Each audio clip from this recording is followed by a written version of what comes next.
இனிமே கண்ணை மூடிட்டு கடலை எண்ணெய் வாங்கலாம். ஏன்னா மந்த்ரா கடலை எண்ணெய் இதயத்தின் தயாரிப்பு. உங்கள் தொழிற்சாலை மற்றும் நிறுவனத்தின் மின்சார தேவையை வங்கி நிதி உதவியுடன் சொந்தமாக சோலார் பிளான்ட் அமைத்து முழுமையாக நீங்களே பூர்த்தி செய்து கொள்ளலாம். Velan infra project private limited, Chennai. 9842252166.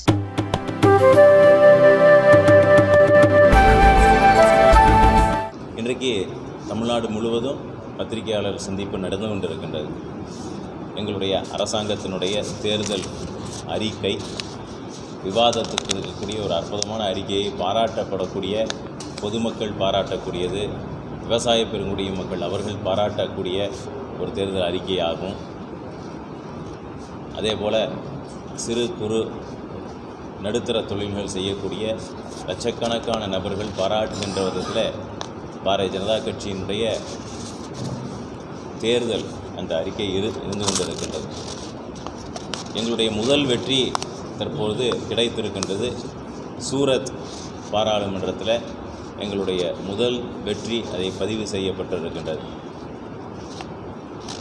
எதிரிலே இருக்கக்கூடிய போட்டியிட்ட நபர்களெல்லாம் அவர்களுடைய நாமினேஷனை திரும்ப பெற்றிருக்கின்றார்கள். அந்த ரீதியில் பாரதிய ஜனதா கட்சியின் சார்பாக போட்டியிட்ட வேட்பாளர் இன்றைக்கு வெற்றி பெற்ற வேட்பாளராக அறிவித்திருக்கின்றார். அதனால் இந்த பாராளுமன்ற தேர்தலுடைய முதல் வெற்றி குஜராத்திலே இருந்து துவங்கி இருக்கின்றது. அதற்கு கூட நம்முடைய பெருமைமிகு பிரதமர் நரேந்திர மோடி அவர்களுக்கும் இருக்கக்கூடிய மக்களுக்கும் நன்றிகளை தெரிவித்துக் கொள்கின்றோம். ஆனால் நாடு முழுக்க மிகுந்த பரபரப்பை ஏற்படுத்துகின்ற ஒரு தேர்தலாக இருக்கின்றது. இந்த முறை நிச்சயமாக குறைந்தபட்சம் 400 இடங்களும், அதிலும் நம்முடைய தமிழகத்தில் அத்தனை இடங்களிலும் ஒரு மிகப்பெரிய ஒரு எழுச்சி காண முடிகின்றது. அதிலும் குறிப்பாக நான் போட்டியிட்ட நம்முடைய திருப்பூர் பாராளுமன்றத்தில் ஒரு நல்லதொரு ரிசல்ட்டை நீங்கள் எதிர்பார்க்கலாம்.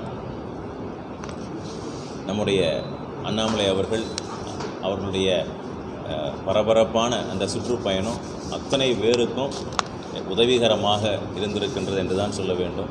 செல்லுகின்ற இடமெல்லாம் அவ்வளோ பெரிய வரவேற்பு. அதனால் பெரிய ஒரு எதிர்பார்ப்பு. இந்த தேர்தல் அரசியல், தமிழகத்தினுடைய தேர்தல் அரசியலில் முதல் முறையாக ஒரு மிகப்பெரிய ஒரு மாறுதலையும் ஒரு முன்னேற்றத்தையும் பாரதிய ஜனதா கட்சியின் சார்பாக நீங்கள் பார்க்க போகின்றீர்கள். தமிழகத்தினுடைய ஒரு அரசியல் எழுச்சி என்று சொல்ல வேண்டும். அதற்கு மேல் ஒரு வார்த்தை என்று சொன்னால் அரசியல் புரட்சி நீங்கள் காண இருக்கின்றீர்கள் ஜூன் 4ஆம் தேதி. அதனால் ஒரு நல்ல அரசியல் துவக்கம் பாரதிய ஜனதா கட்சிக்கு இருக்க போகின்றது. மக்களினுடைய ஏகோபத்திய ஆதரவு, அவர்களுடைய நம்பிக்கை, அவர்கள் கொடுத்திருக்கக்கூடிய ஒரு பாஜக கொடுத்திருக்கக்கூடிய ஒரு நம்பிக்கை அத்தனையும் இன்றைக்கு எங்களுக்கு மகிழ்ச்சியை தந்திருக்கின்றது. அதனோடு சேர்த்து நம்முடைய பிரதமர் அவர்களுடைய தொடர்ந்து அவர்கள் செய்து வந்திருக்கக்கூடிய சுற்றுப்பயணம், பல்வேறு விஷயங்களை அவர்கள் சொல்லியிருக்கின்றார்கள். அதையெல்லாம் கூட பத்திரிகை வாயிலாக சொல்ல கடமைப்பட்டு இருக்கின்றோம். அதாவது நம்முடைய ரேஷன் கடையில் கொடுக்கக்கூடிய அந்த பொருட்கள் எல்லாம் இன்னும் 5 ஆண்டுகளுக்கு மீண்டும் கொடுப்பதற்கான அத்தனை வேலைகளும் எங்களுடைய தேர்தல் அறிக்கையில் சொல்லியிருக்கின்றோம். அதனால் தூய்மையான குடிநீர், அத்தனை வீடுகளுக்கும் குழாய் இணைப்பு, அதேபோல் சூரிய சக்தியினால் இயங்கக்கூடிய சோலார் பவர் என்று சொல்லக்கூடிய அதில் இயங்கக்கூடிய வீடுகளுக்கு 100% மானியம். அதே போல் மகளிருக்கு, குறிப்பாக மகளிர் பெயரில் அது இருந்தால் அவர்களுக்கு 100% மானியம் என்று கூட அதில் சொல்லியிருக்கின்றார்கள். முழுவதுமாக 0 எலக்ட்ரிசிட்டி பில் என்று சொல்லக்கூடிய அந்த திட்டத்தையும் கூட அறிவித்திருக்கின்றார்கள். நம்முடைய வீடுகளுக்கு வரக்கூடிய மின்சார கட்டணம் இனிமேல் கட்ட வேண்டியதே கிடையாது. அது மாதிரி ஒரு சூழ்நிலை ஏற்படும். மின்சார கட்டணம் மட்டும் கிடையாது, அதிலிருந்து வருமானம் ஈட்டி தரக்கூடிய விஷயத்தையும் கூட நம்முடைய பிரதமர் நரேந்திர மோடி அவர்கள் அறிவித்திருக்கின்றார்கள், சோலார் மின் உற்பத்தி மூலம். அதனால் அது ஒரு மிகப்பெரிய ஒரு உந்துதலையும் நாடு முழுக்க அது தந்திருக்கின்றது. இதனால் எங்களுக்கு இன்னும் கூட 400 இடங்களுக்கு மேலே கூட கிடைப்பதற்கான அதிக வாய்ப்பு இருக்கின்றது. ஆயுஷ்மான் பாரத் திட்டத்தில் அத்தனை பேருக்கும் சரியான முறையில் குறிப்பாக தமிழகத்தில் அத்தனை பேருக்கும் அந்த திட்டத்தை கொண்டு போய் சேர்க்கக்கூடிய அந்த வேலையை கூட நாங்கள் எடுத்திருக்கின்றோம். இலவச வீடு, மானியத்தில் வீடு கொடுக்கக்கூடிய அந்த விஷயத்தை அதிகமாக தமிழகத்திலே கூட இனி வர இருக்கக்கூடிய காலகட்டத்தில் அதை அமல்படுத்த இருக்கின்றோம். குறிப்பாக பெண்களுக்கான பல்வேறு திட்டங்கள் பாரதிய ஜனதா கட்சியினுடைய தேர்தல் அறிக்கையில் சொல்லியிருக்கின்றார்கள்.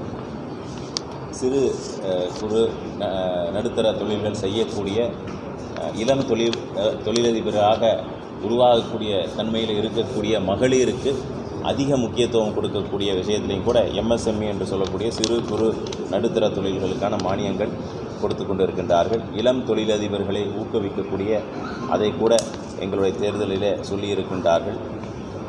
அதில் சீனியர் சிட்டிசன்ஸ் என்று சொல்லக்கூடிய வயதானவர்களுக்கு இந்த ஆயுஷ்மான் பாரத் திட்டத்தின் கீழே முழுவதுமாக அவர்களை பாதுகாத்து கொள்ளக்கூடிய அந்த விஷயத்தை கூட இதில் நாம் கொண்டு வந்திருக்கின்றோம். விவசாய பெருங்குடி மக்களுக்கு ஏற்கனவே 6000 ரூபாய் நிதி, அதோடு சேர்த்து சிறுதானியங்கள் பயிரிடக்கூடிய நம்முடைய விவசாயிகளுக்கு அவர்களுக்கும் கூட மானியம் கொடுக்கக்கூடிய அந்த விதத்தில் நம்முடைய தேர்தல் அறிக்கையில் குறிப்பிட்டு இருக்கின்றோம். அதுபோல் அனைவருடன் சேர்ந்து அனைவருக்குமான வளர்ச்சி என்று பல்வேறு விஷயத்தை முன்வைத்து இந்த தேர்தல் அறிக்கையை கொடுத்து நாங்கள் சந்தித்து கொண்டிருக்கின்றோம். நல்ல விதத்தில் ஒரு மாறுதல் கொடுக்கக்கூடிய ஒரு தேர்தலாக நிச்சயமாக இருக்கும். எதிர்க்கட்சியை பொறுத்த வரைக்கும் செய்வது அறியாது நிலை குலைந்து நின்று கொண்டிருக்கின்றார்கள், அப்படி தான் சொல்லணும். நம்ம பார்க்கின்றோம் அவர்களுடைய பரப்புரைக்கும் நம்முடைய பிரதமர் அவர்கள் மேற்கொண்டு இருக்கக்கூடிய பரப்புரைக்கும் எத்தனையோ வித்தியாசங்கள் இருக்கின்றது.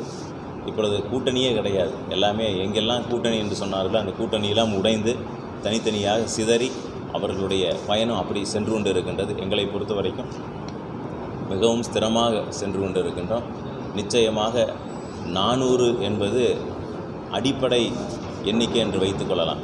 நிச்சயமாக 400க்கு மேல் தான் பாரதிய ஜனதா கட்சியினுடைய கூட்டணி, தேசிய ஜனநாயக கூட்டணி நிச்சயமாக பெறும் என்பதில் எந்த சந்தேகமும் இல்லை.